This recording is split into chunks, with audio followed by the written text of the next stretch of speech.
CDP का हम लोग बात कर लिए। अब हम लोग नेक्स्ट हम लोग का जो है 5 पेपर हम लोग का रहता है। नेक्स्ट पेपर हम लोग का मैथ आ जाएगा। ठीक है, मैथ्स में हम लोग को स्टडी करना है 1 to 5, 1 2 3 4 5 के बच्चों का एनसीईआरटी। कौन सा बुक हम लोग को फॉलो करना है? एनसीईआरटी के बुक को ही हम लोग को फॉलो करना है। उसी बुक से हम लोग को 15 मार्क्स का न्यूमेरिकल्स आएगा और उसी बुक से 15 मार्क्स का हम लोग का पेडागोजी सेक्शन आएगा। पेडागोजी का मतलब होता है कि बच्चों को कैसे पढ़ाना है, कैसे समझाना है। ठीक है, उस चीज पे हम लोग इसमें स्टडी करते हैं। तो ये हम लोग का 2 भाग में डिवाइड हो जाता है, 15 marks for numerical and 15 marks for pedagogy section. ठीक है, तो ये हम लोग का यहाँ पे सीडीपी हम लोग का 30 मार्क्स का हो गया और हम लोग का मैथ्स 30 मार्क्स का हो गया। 30 30 60 हो गया। अब देखिए ईवीएस, नेक्स्ट हम लोग का आता है ईवीएस। ईवीएस में भी हम लोग को एनसीईआरटी के बुक को ही फॉलो करना है और बुक पढ़ना है हम लोग को 3 4 एंड 5, 3 4 और 5 की बुक को पढ़ना है।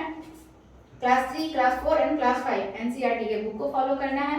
बुक से हम लोग का 15 मार्क्स का ईवीएस के बुक से क्वेश्चन आ जाता है और उसी बुक से हम लोग का पेडागोजी सेक्शन भी आता है जो कि हम लोग को फ्रंट पेज में ही दिया रहता है। तो 15 मार्क्स का हम लोग का उसे पेडागोजी सेक्शन आएगा कि कैसे बच्चों को ईवीएस का ज्ञान, पर्यावरण का शिक्षण बच्चों को देना है। ठीक है, तो ये हम लोग का 15 मार्क्स का ईवीएस हो गया। तो देखिए हम लोग वहाँ पे सीडीपी हम लोगों ने देखा 30 मार्क्स का, यहाँ पे हम लोगों ने मैथ्स देखा 30 मार्क्स का और यहाँ पे हम लोगों ने ईवीएस देखा, ये भी हम लोग का हो गया 30 मार्क्स का। इसके बाद है हम लोग का लैंग्वेज। लैंग्वेज हम लोग का 1 जो अगर देखें, 2 लैंग्वेज हम लोग को चूज करना पड़ता है, लैंग्वेज 1 लैंग्वेज 2। प्राय हम लोग लैंग्वेज 1 में हिंदी रखते हैं। ठीक है, हिंदी ज्यादा अच्छा रहता है। तो हिंदी में भी हम लोग का जो 15 मार्क्स का आएगा वो हम लोग का आता है गद्यांश और पद्यांश से, यानी कि अनसीन कुछ पैसेज दे देंगे, कुछ कहानियां दे देंगी और उससे रिलेटेड कुछ क्वेश्चंस रहते हैं, उस क्वेश्चंस को हम लोग को सॉल्व करना रहता है। उसी में हम लोग का 10 से 15 लाइन का कविता की लाइनें दे दी जाती है और उससे रिलेटेड कुछ क्वेश्चंस रहते हैं, उसको हम लोग को सॉल्व करना रहता है। तो ये दोनों ही मिलाकर, गद्यांश और पद्यांश दोनों ही मिलाकर हम लोग का 15 मार्क्स का उससे क्वेश्चन आता है। उसको पढ़ना है और पढ़ के उससे रिलेटेड क्वेश्चन है उसको सॉल्व करना है। ठीक है, और 15 मार्क्स का हम लोग का आ जाता है इसका पेडागोजी सेक्शंस की बच्चों को भाषा का शिक्षण देना कैसे है, भाषा विकार है तो बच्चों के भाषा विकार को दूर कैसे करना है, वो चीजें हम लोग 15 मार्क्स पेडागोजी में सेक्शन में पढ़ेंगे। ठीक है, तो हम लोग का हिंदी भी हो गया 30 मार्क्स का। ठीक है, इसके बाद हम लोग का आ जाता है लैंग्वेज 2। लैंग्वेज 2 में आप जो भी लैंग्वेज रखिए एज यू विश, इंग्लिश रखिए, संस्कृत रखिए, उर्दू रखिए, जो रखिए, बंगाली रखना है, सेम यही चीज को यहाँ फॉलो किया जाता है।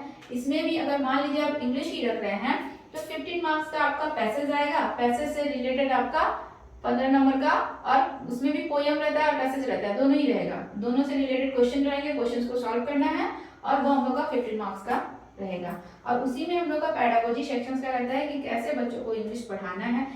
दोनों ही सेम रहता है, बस लैंग्वेज चेंज रहता है, ये हिंदी में लिखा है, ये इंग्लिश में लिखा है। चाहे आप ये हिंदी ले रहे हो, आप ये संस्कृत ले रहे हो, तो ये हिंदी में लिखा है, ये संस्कृत में लिखा है, बाकी सब चीज सेम रहता है। ठीक है, दोनों का अगर आप ये स्टडी कर लोगे तो इसका भी आपको नॉलेज हो जाएगा। लेकिन हम आप लोगों को सजेस्ट करना चाहेंगे कि इंग्लिश काफी टफ पड़ता है, चाहे इंग्लिश में कितना भी अच्छा किसी का कमांड क्यों ना हो, इंग्लिश में मार्क्स नहीं होता है, क्योंकि इसका जो पोयम सेक्शन होता है और इसका जो हम लोग का पैसेज सेक्शन होता है वो काफी टफ होता है। ठीक है, तो इसकी जगह हम आप लोग को सजेस्ट करेंगे कि आप लोग संस्कृत रखिए तो उससे मार्क्स गेन होता है। तो ये हम लोग का 15 मार्क्स का, यहाँ पे हम लोग का सेकंड लैंग्वेज भी 30 मार्क्स का। तो टोटल हम लोग का कितना सब्जेक्ट, टोटल टॉपिक कितना हो गया, 1 2 3 4 और सीटीपी मिला के 5। तो टोटल हम लोग का 150 मार्क्स का क्वेश्चन आता है। एमसीक्यू पैटर्न में क्वेश्चन आएगा।